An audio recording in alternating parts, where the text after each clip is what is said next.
നമസ്കാരം സുഹൃത്തുക്കളെ, everything happiness ചാനലിലേക്ക് സ്വാഗതം ചെയ്യുന്നു. സുഹൃത്തുക്കളെ, ഇന്ന് EDയുടെ പിണറായി വിജയൻ പ്രതിപക്ഷ നേതാവിൻ്റെ വീട്ടിൽ നടന്ന ED റെയ്ഡും അതോടൊപ്പം തന്നെ വീടുകളിലും ഓഫീസിലും എക്സാലോജിക്കിൻ്റെ ഓഫീസിലും ബാംഗ്ലൂരിലുമെല്ലാം ടോട്ടൽ 12 സ്ഥലത്ത് നടന്ന ED റെയ്ഡിൽ തിരുവനന്തപുരത്ത് നടന്ന അതിശക്തമായ ആക്രമണത്തിൽ 3 എൻഫോഴ്സ്മെൻറ്റ് ഡയറക്ടറേറ്റിൻ്റെ വണ്ടികൾ ആക്രമിക്കപ്പെടുകയും വളരെ നാരോവിലി ആ ED ഉദ്യോഗസ്ഥർ ജീവൻ രക്ഷിക്കപ്പെടുകയുമാണ് ഉണ്ടായത്. ആസൂത്രിതമായ ഒരു കലാപമാണോ നടന്നത് എന്ന സംശയം ചിലർക്ക് നിലനിൽക്കുന്നു. അത്തരത്തിലാണ് അവിടെ ആക്രമണം ഉണ്ടായത്. എല്ലാവരും ഇത് കേരള പോലീസിൻ്റെ വീഴ്ചയായിട്ട് കാണുന്നു. പക്ഷേങ്കിൽ ആഭ്യന്തരമന്ത്രി പറഞ്ഞത് ED കേന്ദ്ര ഗവൺമെൻറ് ഒരു തരത്തിലും കേരള ഗവൺമെൻറ്റിനെ വിവരം അറിയിച്ചില്ല, അല്ലെങ്കിൽ ശക്തമായ പ്രൊട്ടക്ഷൻ കൊടുത്തേനെ. എങ്കിലും ആൾക്കൂട്ടം അനുസരിച്ച് പോലീസ് അവരുടേതായ രീതിയിലുള്ള പ്രൊട്ടക്ഷൻ കൊടുത്തു.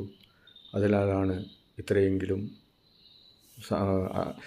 സംഭവവികാസങ്ങൾ വഷളാകാതെ പോലീസിന് നിയന്ത്രിക്കാൻ സാധിച്ചത്.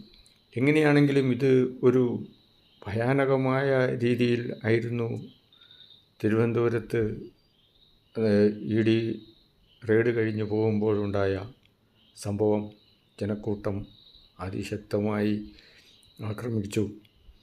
ജനക്കൂട്ടത്തിൻ്റെ ആക്രമണത്തിൽ ED ഉദ്യോഗസ്ഥർ രക്ഷപ്പെട്ടത് നാരോവിലിയാണ്, കഷ്ടിച്ച് രക്ഷപ്പെടുകയാണ് ഉണ്ടായത്. എന്താണേലും നിയമം കയ്യിലെടുക്കാൻ ആരെയും സമ്മതിക്കുകയില്ല. എല്ലാ അക്രമികളെയും അറസ്റ്റ് ചെയ്യും, നിയമത്തിന് മുന്നിൽ കൊണ്ടുവരുമെന്ന് സ്റ്റേണായിട്ട് ആഭ്യന്തരമന്ത്രി പറഞ്ഞതിൽ സന്തോഷിക്കുന്നു. അങ്ങനെ നടക്കുമെന്ന് നമുക്ക് വിചാരിക്കാം. കേന്ദ്ര ഗവൺമെൻറ്റിൻ്റെ പക്ഷത്തു നിന്ന് എന്താണേലും സംസ്ഥാന ഗവൺമെൻറ്റിനെ അത്യാവശ്യം വേണ്ടപ്പെട്ടവരെയെങ്കിലും അറിയിക്കേണ്ടതായിരുന്നു. അതവർ ചെയ്തില്ല. അതിൻ്റേതായ ഒരു പ്രതിഫലനം കണ്ടു. ഇനി മുന്നോട്ട് അക്രമം ആരും നടത്താൻ സമ്മതിക്കുകയില്ല. ശക്തമായ നിയമവാഴ്ച നടത്തുമെന്ന് ആഭ്യന്തരമന്ത്രി പറഞ്ഞിട്ടുണ്ട്.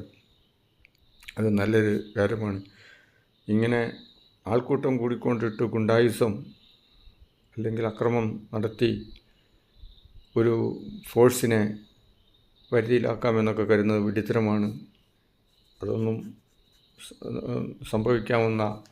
നടപ്പിലാക്കാൻ പറ്റുന്ന ഒരു ഇതല്ല. എന്താണേലും പ്രതിപക്ഷത്തിൻ്റെയും പ്രതിപക്ഷത്തിലെ ഉയർന്ന നേതാക്കന്മാർ എല്ലാം സമാധാനപരമായി നീങ്ങണം എന്നുള്ള അവരുടെ അഭ്യർത്ഥന ശ്ലാഘനീയമാണ്. അത് അവർ മുന്നിൽ നിന്ന് തന്നെ പ്രവർത്തിക്കുന്നുണ്ടായിരുന്നു. അല്ലെങ്കിൽ ഇതൊന്നും ആയിരിക്കില്ല സ്ഥിതി. ഒരുപാട് ഇന്നസെൻ്റായിട്ടുള്ള ജീവനുകൾ നഷ്ടപ്പെട്ടേനെയും. അതൊന്നും സംഭവിച്ചില്ല. എങ്കിലും ഇതൊരു ഐ ഓപ്പണറാണ്. മുന്നോട്ടിങ്ങനെയുള്ള ഇത് വരുമ്പോൾ പോലീസിൻ്റെയും ഗവൺമെൻറ്റിൻ്റെയും ഭാഗത്തു നിന്ന് സത്വരമായ നടപടി ഉണ്ടായില്ലെങ്കിൽ ഇന്നസെൻ്റ് ജീവനുകളാണ് നഷ്ടപ്പെടുക. ഒരു ജീവന് സബ്സ്റ്റിറ്റ്യൂട്ടായിട്ട് വേറൊന്നുമില്ല.